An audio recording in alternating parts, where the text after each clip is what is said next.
اعوذ باللہ من الشیطان الرجیم بسم اللہ الرحمن الرحیم الحمد للہ رب العالمین باعث الانبیاء والمرسلین بارع الخلائق اجمعین ثم الصلاة والسلام علی سید الانام محمد وآلہ البررۃ الکرام اللهم صل على محمد عجل فرجہم۔ ہماری گفتگو کا موضوع چل رہا ہے لفظ اور اس کے معنی کے درمیان جو علاقہ پایا جاتا ہے اس کی ہم حلقہ اولیٰ میں گفتگو کر رہے ہیں، اس میں بہت سی باتیں گزر چکی اور کل ہم نے پڑھا تھا کہ جملہ الحق منتصرون، یہ جملہ ہے الحق منتصرون ہم تصور کرتے ہیں معنی لغویہ کا مبتدا کے لیے اور خبر کے لیے وضع کی وجہ سے کہ جو علاقۂ سببیہ جس نے پیدا کیا ہے تصور لفظ و تصور معنی کے درمیان کیا پیدا کیا علاقۂ سببیہ تصور لفظ اور تصور معنی کے درمیان، اور ہم کشف کرتے ہیں ارادہ باحیہ للمتکلم، اور ہم ارادہ باحیہ متکلم کو کشف کرتے ہیں حال متکلم کی وجہ سے، اس کی وجہ سے حال متکلم کی وجہ سے صحیح۔ اب یہاں پر جو ہے وہ یہ بات ہماری چل رہی تھی، تو اس کو بتایا تھا کہ جو یہ ہمارا اکتشاف ہے کہ ہم نے کشف کیا ارادہ باحیہ متکلم کے لیے حال متکلم سے، تو اس میں جو ہے وہ کیا ہوگا، دلالت تصدیقیہ پائی جائے گی، صحیح کیا پائی جائے گی، جو حال متکلم سے ہم کشف کر رہے ہیں وہ دلالت تصدیقیہ پائی جائے گی اس میں۔ کہنے اس بنا پر ہم کشف کرتے ہیں دلالت کے دو مصدر، دلالت کے دو مصدر، کہ دلالت کے دو مصدر ہیں، ایک لغہ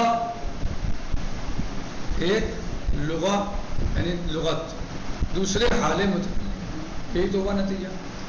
ایک تو لغت ہے جیسا ہم نے اوپر کر کے اس مدرسے میں بیان کیا، اور یہ کہ ہم تصور کرتے ہیں جب ہم کلمہ الحق منتصرون بولتے ہیں، جملہ الحق منتصرون جب یہ جملہ بولتے ہیں تو ہم معنی کا تصور کرتے ہیں، لفظ اور تصور معنی کے درمیان کیا کرتے ہیں، ہم تصور کرتے ہیں معنی لغویہ کا، مبتدا اور خبر کے لیے کس وجہ سے، وضع کی وجہ سے، سبب اس کا وضع ہے، وضع نے کیا کیا ہے، پیدا کیا علاقے سببیہ، تصور لفظ اور تصور معنی کے درمیان۔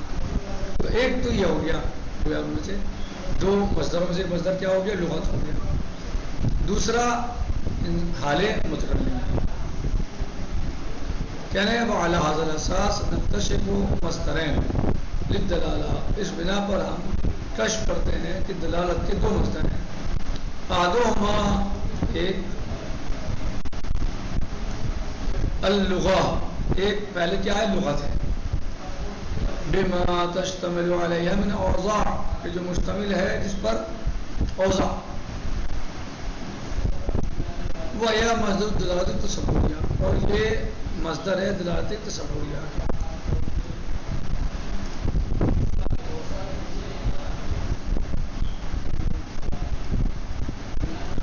اس میں کون سا علاقہ پایا جاتا ہے، علاقۂ سببیہ، تصور لفظ تصور معنی کے درمیان۔ علاقۂ لغویہ جو ہے کون سا علاقہ ہوتا ہے، علاقۂ سببیہ۔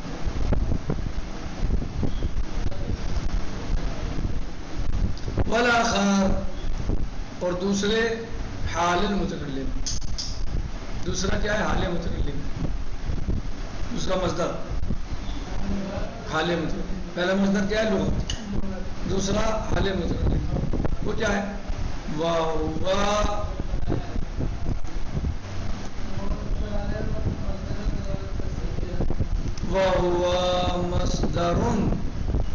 مصدر الدلالۃ التصدیقیہ، اور یہ مصدر ہے دلالت تصدیقیہ کا ہے، یعنی کیا مطلب، دلالت اللفظ علی مطلب نفسی تصدیقی، یعنی لفظ کی دلالت اس کے مطلب نفسی تصدیقی پر۔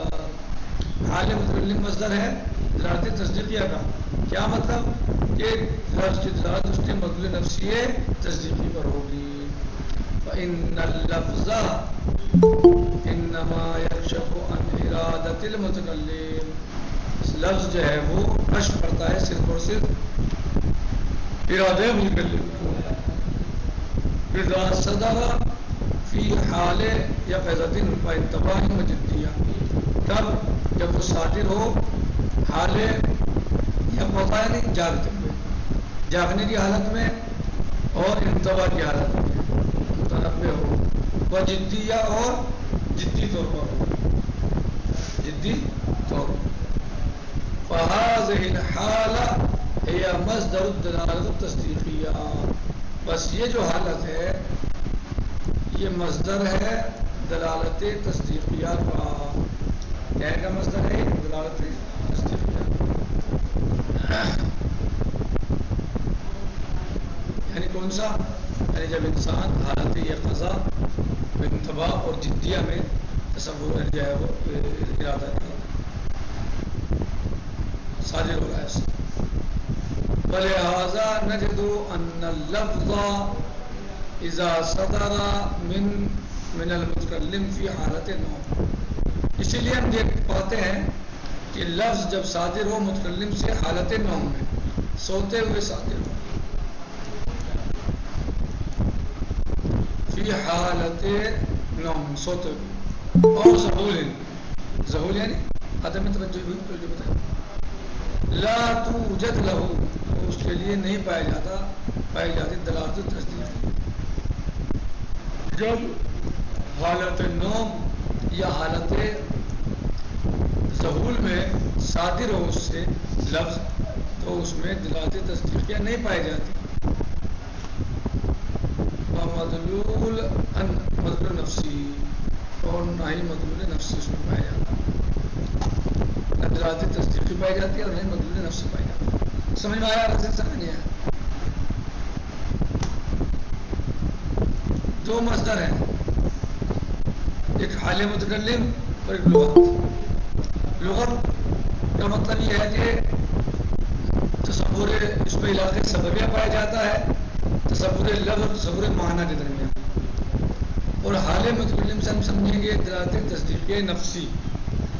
دلالت تصدیقی نفسی جیسے یعنی حال متکلم سے اگر وہ حالت یقظہ میں ہے، حالت انتباہ میں ہے، حالت جدیہ میں ہے، تو وہاں دلالت تصدیقیہ نفسیہ ثانیہ، دلالت تصدیقیہ ثانیہ پایا جائے گا اس میں. اور اگر جو ہے وہ انسان حالت ظہور میں ہے، حالت سہو میں ہے، عدم توجہی میں ہے، تو اس سے کیا سمجھ میں آئے گا؟ دلالت تصدیقیہ وہاں سمجھ میں نہیں آئے گی، بلکہ تصور لفظ اور تصور معنی ہو سکتا ہے. یعنی تصور لفظ ہو سکتا ہے، تصور معنی ہو سکتا ہے تصور لفظ سے. بس اتنا ہے. دلالت تصدیقیہ اس میں نہیں پائی جائے گی، نہ اولا نہ ثانیہ. نہ دلالت تصدیقیہ اولا اور نہ دلالت تصدیقیہ ثانیہ. دلالت تصدیقیہ اولا کہاں پائی جاتی ہے؟ جب متکلم متوجہ ہو، بول رہا ہے، وہ نیند میں نہیں ہے، حالت یقظہ میں ہے. صحیح. اور ثانیہ کب پائی جاتی ہے؟ جب وہ جدی طور پر حالت یقظہ میں ہو، حالت انتباہ میں ہو، اور جدی طور پر وہ اس بات کو بتا رہا. دلالت تصدیق کیا ثانیہ یعنی متکلم صرف ہمیں اس کے معنی نہیں بتانا چاہ رہا ہے یہاں پر، بلکہ اس کی اصل حالت بھی بتانا چاہ رہا ہے کہ یہاں اس وقت یہ یعنی یہ کہا جائے الحق منتصر، یعنی حق منتصر ہے، وہ ہمیں آپ کے بارے میں سمجھانا چاہ رہا ہے اور ہمارے دماغ ذہن میں اس کے معنی پیدا کرنا چاہ رہا ہے.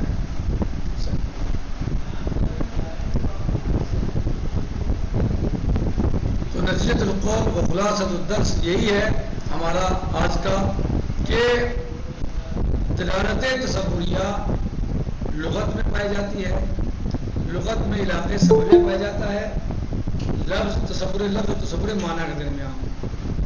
لیکن ہم دلالت تصدیقیہ کو یا یہ کہا کہہ لیا جائے کہ دلالت کے دو مصدر ہیں. ایک دلالت مصدر کتنے ہیں؟ دلالت دو، ایک لغت اور ایک حال متکلم. جب مصدر لغت ہو تو وہاں پر دلالت تصوریہ پائی جاتی ہے، وہاں تصدیقیہ کا تصدیقیہ نہیں ہوتی. اور جب حال متکلم سے اس کا مصدر ہو، جب دلالت کا مصدر حال متکلم ہو تو وہاں پر دلالت تصدیقیہ پائی جاتی ہے۔ اس میں ہم حال متکلم سے کیسے سمجھیں گے؟ حال متکلم سے ہم دیکھیں گے کہ جو متکلم ہے وہ جاد ہے، منتبہ ہے، حالت یقظہ میں ہے یا نہیں ہے۔ اگر جاد اور منتبہ اور حالت یقظہ میں ہے تو وہ دلالت تصدیقیہ ہے، وہ وہاں پر دلالت تصدیقیہ پائی جائے گی۔ اور اگر جو ہے وہ متکلم جاد نہیں ہے، متنبہ نہیں ہے، نوم کی حالت میں ہے، ظہور کی حالت میں ہے، تو پھر وہاں پر دلالت تصدیقیہ تصور نہیں پایا جائے گا، یعنی وہاں پر دلالت تصدیقیہ نہیں پائی جائے گی، بلکہ دلالت تصدیقیہ کے بجائے دلالت تصوری ہوگی صرف۔ کیوں دلالت تصوری کیوں ہوگی؟ کیونکہ چاہے انسان کی زبان سے لفظ حالت نوم میں نکلے، حالت ظہور میں نکلے، تو نکلتے ہی جو ہے وہ تصور لفظ سے، یعنی کہا جائے کہ تصور جیسے لفظ بولا تو فوراً معنی یا تصور جیسے ذہن میں آ جاتا ہے، چاہے متکلم متنبہ ہے یا نہیں ہے۔ الحق منتصر سنا، الحق سنا، منتصر سنا، فوراً اس پہ معنی ذہن میں، یعنی ذہن جو ہے معنی کی طرف منتقل ہو جائے گا، یعنی ذہن میں معنی اس کے آ جائیں گے۔ برخلاف تصدیقیہ کے، تصدیقیہ میں متنبہ ہونا چاہیے، متکلم مجید ہونا چاہیے، جاد ہونا چاہیے، جاد ہونا چاہیے، اور حالت یقظہ میں ہونا چاہیے، ظہور نہ ہو، نوم نہ ہو، بلکہ یقظہ ہو اور انتباہ ہو۔ تو جب وہ متنبہ ہوگا، حالت انتباہ میں ہوگا، تو اب یہ جو دلالت پائی جائے گی، دلالت سے اس دلالت کو دلالت تصدیقیہ کہا جائے گا۔ اگر جدی طور پر ہے تو تصدیقیہ ثانیہ، اور جدی طور پر نہیں ہے، مثلا متنبہ ہے لیکن وہ ہمیں بات اپنی پہنچانا چاہتا ہے، صرف یہ کہ یعنی جو یعنی لفظ بول رہا ہے وہ اس کی طرف متوجہ ہے، تو وہاں تصدیقیہ ہے، لیکن متوجہ کے ساتھ ساتھ وہ جدی ہے اور ہمیں اس کے یعنی اس چیز کا اصل مطلب بتانا چاہ رہا ہے، جیسے کہ الحق منتصر ہمیں بتانا چاہ رہا ہے کہ حق منتصر ہے، یعنی اس کے معنی نہیں بتانا چاہ رہا صرف، بلکہ اس کی حقیقت بھی بتانا چاہ رہا ہے کہ حق منتصر ہے، تو اسے دلالت تصدیقیہ ثانیہ کہا جائے گا۔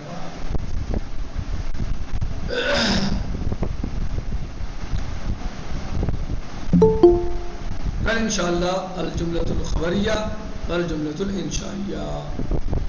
اليوم نکتفی علی ھذا المقدار، باقی سیجی غدا انشاءاللہ، والحمد للہ رب العالمین، وصلی اللہ علی سیدنا و نبینا محمد وآلہ الطاہرین۔ السلام علیکم ورحمۃ اللہ تعالی وبرکاتہ۔